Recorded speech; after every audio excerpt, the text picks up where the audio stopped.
So good evening, I'm Antony Vasile. I'm an electrical engineer and a PhD student from University of Palermo, Italy. I'll try to be quick, presenting our last work. And before a brief introduction, so the decarbonization of the energy sector is pushing society through renewable energy sources, but the increasing energy production from renewable energy sources is a source of problems in terms of stability issues for the networks, because as we know, traditional generators have several benefits on the stability management aspect of the power grid. And they are more and more excluded from power generation in favor of renewable energy sources. And this leads to stability problems and possible blackouts for the power grids.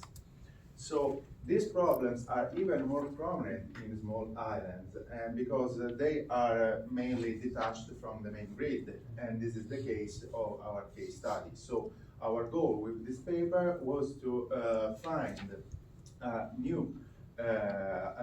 was to compare the electrical system of a small island that is currently fed by only diesel generators with a new scenario, with a new power generation mix with renewable energy sources, in which we consider the photovoltaic power plants, wind turbines, and sea wave converters. The case study is the island of Favignana, a small island, a touristic small island situated in the western coast of the Sicily. And for the context, the island of Favignana is a really small island. We have a total generation park of 7 diesel generators for a total generation capacity of around 12 megawatt ampere. And this is a very high value of capacity compared with the peak of demand. We have very different peaks in summer and in winter because it is a touristic site. We have a 5 megawatts peak in summer and a 2 megawatt demand peak in winter. And as you can see in the second graph, the island has a very high potential, high renewable generation potential, because we have the solar energy, the solar irradiation is very high in summer, it's concentrated in summer. The sea wave potential is concentrated in the winter period, and the wind turbines can produce energy all over the year. So our objective was to minimize, to size this new energy mix, considering all these generation sources, minimizing the levelized cost of energy of the new energy mix. And after we found the point of the minimum cost management of the energy mix, we performed some primary control simulation in order to assess not only the energetic economic feasibility of the energy mix, but also its technical feasibility. So, as I said, the methodology was to minimize the levelized cost of energy of all the energy mix, and this is the equation which we used for our calculation. We have the total cost, total operational and installation cost of all the sources considered, divided by all the potential energy that can be produced by the energy mix. As you can see, we considered photovoltaic panels, wind turbines, sea waves, even the fossil fuels power plant that are currently installed in the island, and storage systems. And in our model, in our algorithm, we considered also the annual energy demand, the inflation, the interest index, and other economic aspects. So, the first preliminary results are here presented in this table. As you can see, the model found an optimal with a RES coverage of 49.83%, of around 50%. In the table, you can see all the parameters of the renewable generators, and with this energy mix, we have a LCOE of the total energy mix of around 275 euro per megawatt hour. That is lower than the current LCOE of 311 euro per megawatt hours. And this is an important result, but with some primary control simulation, we assessed the technical feasibility of this energy mix. The simulations were conducted in Simulink, with a single bus model, and we analyzed the three main scenarios for the two periods, summer and winter. We analyzed an average RES load ratio scenario, a maximum RES load ratio scenario, and a minimum RES load ratio scenario. And as you can see, the main problem seems to be in the winter part of the year, because in the winter part of the year we have a very small load in the island of Favignana due to its touristic nature. And as you can see, in the maximum scenario in winter, we have a percentage of over 100% of renewable energy sources. That means we have more generation, more renewable generation for from the load. More of the load. So as you can see, in conclusion, this table reports all the parameters of our simulations, and we report the scenario and the system inertia, the frequency nadir, the rate of change of frequency, and the steady state frequency. We achieved these results, and we can extract some information from our simulation. So the first one is that in summer, when we have the most concentrated load, most higher load peaks, we don't have many problems. We have also some issues in the spring months with a RES load ratio above 60%.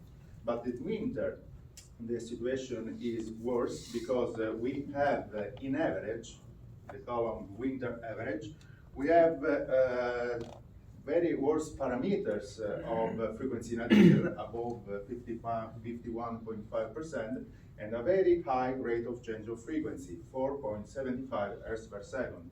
And this is a very high value of drop-off, because this can lead to the detachment of the generators before the primary control servers are exploited. So, in conclusion, the information that we extracted from this study are simple, that we cannot lead our energy transition only on energetic economic grounds. We have to assess the technical feasibilities of all the new installation in order to ensure a safe and reliable exercise of the power grid. So this study will be expanded with the provision in the same system of innovative solution for regulation, like synthetic inertia or fast frequency response, in order to avoid the curtailment of renewable energy, and that can lead to the increase of the levelized cost of energy and CO2 emissions. Thank you for your kind attention.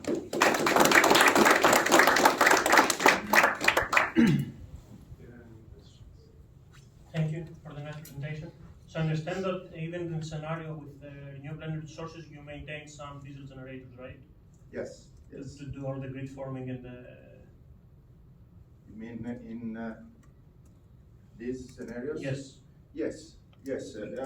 We give priority to renewable energy production, but we have to maintain some fossil fuel generation. This value here is only theoretical, because we cannot have a zero inertia grid. So in every case, in these scenarios, we would have the curtailment of energy. So the conclusion is that this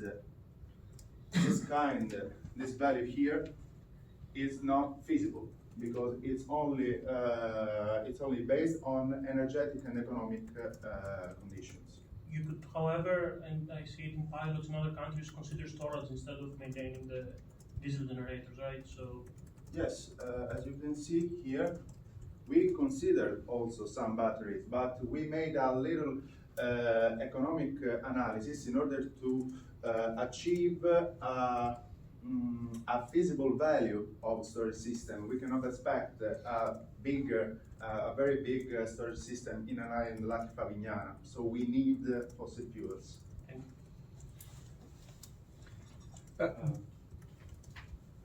Did you consider adding more rotating generators in the renewable mix? No, we considered also only renewable energy sources, but they are only converter based. So this is a solution that we can implement. I mean, I don't know if you have hydraulic available or No. just can be windmills or. No. It's a very, very small island. So we consider only the renewable power sources with a converter interface and some fossil fuel power plants that are already present in the island. No newer power plants.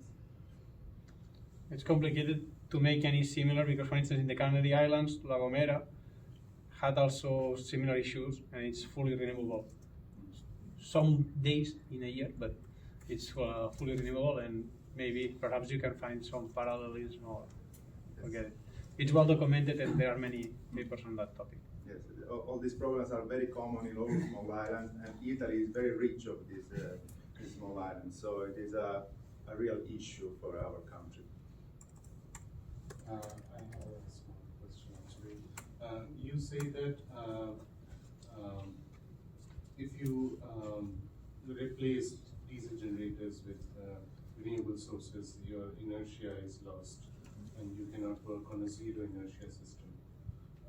For such a tiny system, I could just equate this with a microgrid, just a bit bigger than a microgrid.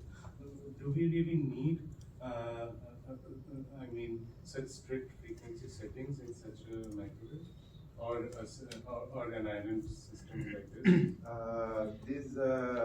This is a good question, and maybe it can be a new kind of configuration that we can imagine in our grid. The main focus of this paper is how to maintain the actual energy system, the actual distribution system with a new energy mix. But in general, it was installed not to be a microgrid, so maybe it will be difficult to change it, to change all the management. It's not connected to the main. No. So that's why my question, that why to care about such strict frequency settings? The grid code imposes us some limits, so we cannot achieve other goals. There are any other questions? Thank you.